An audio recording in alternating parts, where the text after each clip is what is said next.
Do you happen to know in which cases and how often one needs to perform disinfecting services?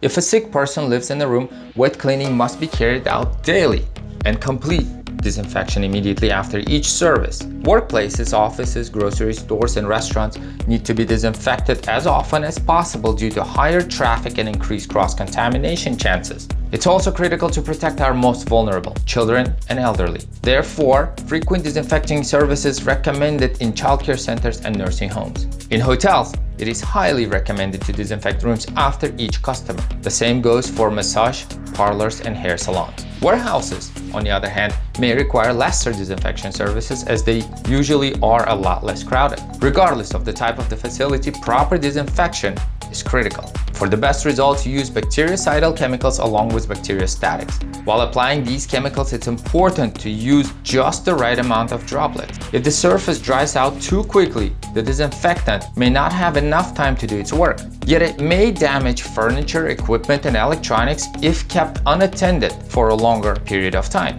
We are here at Innoworld Cleaning, have been professionally disinfecting premises since 2009 and assisting and aiding our clients in protecting their loved ones.